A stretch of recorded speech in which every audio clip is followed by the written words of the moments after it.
তেরে কইছি বিরিয়ানি হওয়াত করে দেন বলে এতে এত হওয়াত করছে সান্না বেগুনে ছোলা এলার খাজে হাডি এলার একশোর খাজে মানে পুরো 3 বাড়ি খাই গেছে। আমাদের সবার পরিচিত মোশাররফ বাবুসির বিরিয়ানি অনেক সুস্বাদু, আপনারা সবাই জানেন। অলরেডি মোশাররফ বাবুসি বিরিয়ানি পাকাইতেছে ছোট ভাই ইমরানের বিয়েতে। এইতে সকল প্রকারের মশলা দিচ্ছে আর আমাকে বলতেছে ভাই এটা ভিডিও করেন খুব সুন্দর করে। আমি বলতেছি যে বিরিয়ানি যদি স্বাদ হয় তাহলে আমি ভিডিওটা আপলোড দেবো। তো যেহেতু বিরিয়ানি খাওয়ার পর ভালো লাগছে তাই আমি খুবই সুন্দর করে বয়সটা দিয়ে দিলাম যে আসলে ভালো হয়েছে। দেখেন কত বড় একটা রোজ দিয়ে দিছে, মানে ইমরান এবং তার বোন জামাইরা সহ একসাথে খাওয়ার জন্য।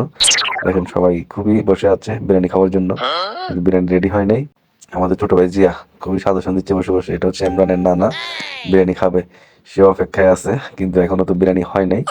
জিয়া দাঁড়ায় দাঁড়ায় সবাইকে সাজেশন দিচ্ছে। দেখেন আমাদের ইমরানের জন্য একটা বড় রোস্ট তৈরি হয়ে গেছে, এখন বিরিয়ানির চাউল দিয়ে দিছে অলরেডি, কিছুক্ষণের ভিতরে ইনশাল্লাহ হয়ে যাবে, আমরা একটু পরে বিরিয়ানি খাবো। আলহামদুলিল্লাহ বিরিয়ানি রেডি হয়ে গেছে।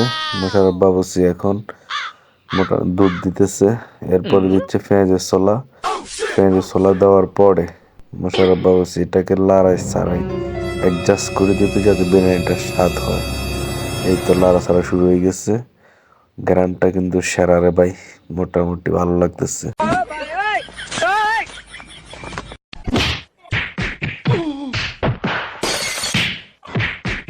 হাতে কইছি বিরিয়ানি হওয়াত করে দেন বলে হাতে এত হওয়াত করছে সান্না বেগুনে ছোলা এলার খাজে হাডি এলার একশোর খাজে মানে পুরা 3 বাড়ি খাই লেছে। অবশেষে মোশাররফ বাবুসের বিরিয়ানি এক কথায় বলতে হবে সেরা, খুবই ভালো হয়েছে। দেখেন সবাই মন ভরে খাইতেছে এবং কি কয়েক বাটি খাওয়ার শেষ। তো সর্বশেষ জি আর আমি খাইলাম, খুবই ভালো লাগছে, আলহামদুলিল্লাহ, দোয়া রইল।